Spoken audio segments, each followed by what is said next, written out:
ओम नमः शिवाय, हर हर महादेव, जय महाकाल। आप सबको पता है सावन का बहुत ही पवित्र महीना चल रहा है। मेरे देव आदिदेव महादेव जी की कृपा सदैव आप भक्तों पर यूं ही बनी रहे, आपकी सारी मनोकामनाएं पूरी हो, यही मैं महादेव जी से प्रार्थना करता हूं। देखिए, सावन के अब बहुत ही कम दिन बचे हैं, विराम अवस्था में आने वाला है सावन का महीना, अब आएगा अगले साल ही। महादेव जी की भक्ति करने का बहुत कम समय, तो इसी में आपको महादेव जी को प्रसन्न करना है और आपकी जो भी कामना हो उसकी पूर्ति के लिए आपको महादेव जी से विनती करनी है। अगर आपकी कोई कामना काफी समय से पूरी नहीं हो रही है, काफी उपाय कर लिए, व्रत कर लिए, आपने खूब सारी सब कुछ कर लिया, लेकिन फिर भी आपकी कोई कामना पूरी नहीं हो रही है, या फिर आपके घर में कोई ना कोई समस्या हमेशा लगी हुई ही रहती है, चाहे किसी भी तरीके की समस्या हो, धन की समस्या, कर्जे की समस्या, क्लेश की समस्या, नौकरी की समस्या, तो मात्र आपको छोटा सा उपाय करना है। एक दीपक वाला ये उपाय है, चुपचाप लगा देना, आप जो मांगोगे वो सब कुछ मिलेगा। पूज्य गुरु जी की कथा से सुनकर के और समझ करके पूरे उपाय को बड़े ही विस्तार से बताऊंगा, परंतु उससे पहले आप सबसे एक छोटी सी गुजारिश करूंगा कि जो लोग पहली बार आए हैं चैनल को सब्सक्राइब जरूर कर कीजिए और वीडियो को लाइक करके महादेव जी का कोई सा भी प्यारा नाम कमेंट बॉक्स में लिखना मत भूलिएगा। इस पूरे वीडियो के अंदर हम लोग 3 महा उपायों के बारे में बात करेंगे जो कि आपकी अलग अलग कामना पूर्ति के लिए सिद्ध होंगे। ठीक है, कैसे करना है और कब करना है पूरा बताऊंगा, ध्यान से सुनना और लास्ट वाला उपाय जरूर सुन करके जाइएगा। सबसे पहले बात करते हैं पहले वाले उपाय की तरफ। ठीक है, देखिए पहले वाले उपाय हम लोग कर तो ले, लेकिन इसके बेनिफिट क्या है उन्हें सुन लीजिए। पहला वाला उपाय उन लोगों को करना है जिनकी घर की समस्याएं खत्म होने का नाम ही नहीं ले रही है ना। एक के बाद एक समस्या आ जाती है, कभी धन की समस्या, कभी कर्जे की समस्या, कभी कलेश होने लग जाता है, कुछ भी अच्छा काम घर में हो ही नहीं रहा है, कुछ ना कुछ अड़चन हो जाती है, कभी दुर्घटना हो जाती है, कुछ भी ऐसा हो जाता है ना। अगर आपके घर में कुछ अच्छा नहीं चल रहा है तो मात्र छोटा सा उपाय करना होगा। किस दिन करना है? किसी भी विशेष दिन। गुरुदेव ने जो उन विशेष दिन में बताया था वो बताया था या तो आप अष्टमी के दिन कर लीजिए, या फिर आप नवमी के दिन करना, या फिर आप एकादशी के दिन करना, फिर आ गया प्रदोष और फिर आ गई शिवरात्रि। ठीक है, मासिक शिवरात्रि जिसे कहते हैं। इन खास तिथियों पर, 5 तिथियों पर आप इस उपाय को कर सकते हैं। ठीक है, ध्यान से सुनना। कैसे करना है? आपको लेना होगा 1 लोटा शुद्ध जल अपने घर का। गुरुदेव हमेशा कहते हैं जब भी आप उपाय करने के लिए जाओ, आपको अपने घर का शुद्ध जल पहले से ही रख लेना है। जो सुबह सुबह आता है ना ताजा जल, वो वाला जल आप काम में लिया कीजिए। ठीक है, और इसी के साथ आपको तैयार करना होगा एक दीपक। अब ध्यान रखना, दीपक जो होगा वो मिट्टी का आप लेना है ना। इसके अंदर भरोगे गौ माता का घी। ठीक है, पहली चीज तो ये हो गई। और इसके अंदर जो बत्ती लगाओगे वो लगाओगे गोल बाती। ठीक है ना, ये बताना जरूरी होता है, कभी कभार लंबी बाती का भी प्रयोग किया जाता है, वो अलग तरीके का उपाय है। यहां पर आपको गोल बाती का प्रयोग करना है। ठीक है, इन दोनों को लेकर के आपको प्रदोष काल में आपको जाना होगा। ठीक है ना, प्रदोष काल बहुत सारे लोग नहीं जानते, मैं फिर से वापस बता देता हूं। जब सूर्य अस्त होता है शाम के समय पर, तो उससे आधे घंटे पहले और आधे घंटे बाद का जो समय होता है अप्रोक्सीमेट, वो होता है प्रदोष काल। ठीक है, उस समय पर आपको ये उपाय करना चाहिए। महादेव जी के लिए उपाय करने का सबसे उत्तम समय माना जाता है। आपको ये दोनों चीजें, 1 लोटा जल और एक दीपक लेकर के पहुंचना होगा बेल वृक्ष के पेड़ के पास।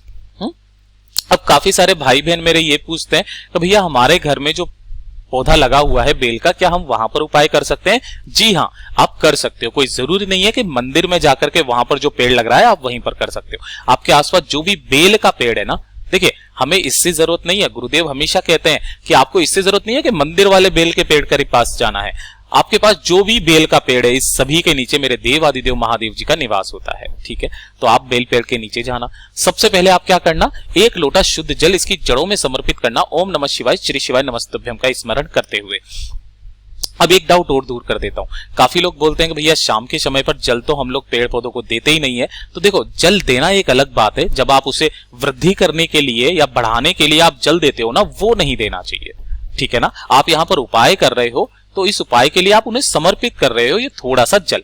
ठीक है, तो आप शाम के समय पर इस तरीके से उपाय करते वक्त में जल समर्पित कर सकते हैं, कोई दिक्कत नहीं है। यहां पर 1 लोटा शुद्ध जल समर्पित किया। उसके बाद में अपने घर का स्मरण करते हुए, महादेव जी से आपको विनती करते हुए, एक जो दीपक है इसी पेड़ की जड़ में यहां पर आपको लगा देना है। लेकिन ध्यान रखना, जब भी आप इस दीपक को प्रज्वलित करोगे ना, तो इसके नीचे कुछ ना कुछ आसन जरूर लगाना है ना। अब आसन के तौर पर या तो आप चाहो तो थोड़े से चावल के दाने, या फिर आप धान ले आओ, या फिर आप गेहूं ले आओ, कुछ भी आप ले आना और इस दीपक को उनके ऊपर रखना। आसन लगाना बहुत ज्यादा जरूरी है। ठीक है ना, इस तरीके से लगा देना। जो भी घर की माता, बहन, स्त्री या फिर कोई पुरुष बेलपत्र के पेड़ के नीचे एक दीपक इन खास तिथियों पर लगा देता है ना, उसकी घर में किसी भी तरीके की कोई समस्या नहीं आती है। एक और चीज, धन की समस्या कभी नहीं आ सकती है, क्योंकि धन की समस्या के लिए ये सबसे अचूक उपाय है कि शाम के समय पर माता लक्ष्मी जी का वास होता है बेल पेड़ के नीचे। ठीक है, तो इस उपाय को जरूर करना। बात कर लेते हैं इसी के अंदर एक और उपाय के बारे में बता देता हूं। देखिए आगे आने वाली है ना, वो है पुत्रदा एकादशी, तो मैं पहले से ही आपको बता देता हूं। उस दिन तो इस उपाय को करने से मत चूकना, वरना आप किसी भी दिन इस उपाय को कर सकते हो, कोई दिक्कत नहीं है। लेकिन उस दिन इस उपाय का महत्व बहुत बढ़ जाता है। आपको पता है ये खीर, ठीक है, मैं उन माता बहनों को बता रहा हूं, बीच में याद आ गया तो मैं बता दे रहा हूं। ठीक है, उन माता बहनों के लिए बता रहा हूं जिन्हें पुत्र प्राप्ति की इच्छा है, या जिनके बच्चा नहीं ठहरता या गर्भ नहीं ठहरता, बच्चा हो ही नहीं रहा है और वो चाहते हैं कि हमारी भी संतान हो। ठीक है, तो उनके लिए ये बहुत ही अचूक उपाय है। सब लोग सुन करके जरूर जाना। अगर आपके पास आसपास में कोई ऐसा है तो उन्हें ये वाला उपाय जरूर करने के लिए बोलना, उनकी गोद भर जाएगी। ठीक, ध्यान से सुनना। इस तरीके से खीर बनाना। ठीक है, खीर बनाने के पश्चात इसे अगर आप करोगे ना, तो पुत्रदा एकादशी के दिन आप कर सकते हो, वरना किसी भी एकादशी के दिन कर लेना। ध्यान से सुनना। इस खीर को लेकर के आपको बेल पेड़ के नीचे जाना होगा, लेकिन इसे किसी को खिलाना है। किन्हें खिलाना है? किसी भी ब्राह्मण के बच्चे को, है ना। लेकिन यह ध्यान रखना, वो ब्राह्मण का बच्चा ऐसा होना चाहिए जिसने जनेऊ धारण किया हुआ हो, यज्ञोपवीत धारण किया गया हो। ठीक है ना। तो उनके माता पिता से आप पहले से आज्ञा ले लेना कि भैया आपके बच्चे को हमें इस तरीके से खीर वीर खिलाना है, उन्हें भोज के लिए लेकर के जाना है। ठीक है ना। उस बच्चे को इस बेल के पेड़ के नीचे बिठा करके आपको खीर खिलानी है। ध्यान रखना, उसको खीर इतनी परोसना कि वो थोड़ी सी खीर उसमें छोड़ दे, यानी कि झूठा बच जाए। ठीक है, और उसी झूठी खीर को अगर वो स्त्री खा ले जिसे पुत्र प्राप्ति की इच्छा है, तो मात्र 3 महीने के अंदर अंदर गर्भ ठहर जाता है। इतना अचूक उपाय है ये। इसके अलावा जो बहुत सारे उपाय गुरुदेव ने बताए थे, एक सफेद आंकड़े की जड़ वाला उपाय, आप वो भी कर सकते हो। बीच में याद आया क्योंकि आगे पुत्रदा एकादशी आने वाली है, इस वजह से इस उपाय को जरूर कर लेना। ठीक है, अब बात कर लेते हैं दूसरे वाले उपाय की तरफ। बीच में आ गया था तो मैंने बता दिया। ठीक, देखिए दूसरा वाला उपाय किन लोगों के लिए है? जिनकी मनोकामना पूरी नहीं हो रही है ना। मनोकामना हो गई, इच्छा हो गई, ठीक है ना, अलग अलग कामना पूर्ति के लिए है। तो आपकी मनोकामना और इच्छा के लिए इससे अच्छा उपाय आपको मिलेगा ही नहीं। करना क्या होगा? आपको लेना होगा एक बेलपत्र जो कहीं से भी खंडित टूटा फूटा ना हो, पहला काम हो गया। दूसरा आपको लेना होगा थोड़ा सा शहद, ज्यादा नहीं, 1 से 2 बूंदे आपको शहद चाहिए। ठीक है, और 1 लोटा लेना शुद्ध जल। ठीक, अब ध्यान से सुनना, इन तीनों चीजों को लेकर के आपको पहुंचना कहां पर होगा? प्रदोष काल में जाना चाहो तो प्रदोष काल में चले जाना, सुबह जाना चाहो तो सुबह चले जाओ, कोई दिक्कत नहीं। महादेव जी के मंदिर शिवलिंग के पास जाना। यहां पर जैसे ही आप बैठोगे, उत्तर दिशा यानी कि नॉर्थ डायरेक्शन की तरफ मुंह करके आपको बैठ जाना है। अपने दोनों हाथों से सबसे पहले 1 लोटा शुद्ध जल मेरे देव आदिदेव महादेव जी को समर्पित करना। ओम नमः शिवाय, श्री शिवाय नमस्तुभ्यम पंचाक्षरी मंत्र या षडाक्षरी मंत्र का स्मरण करते हुए।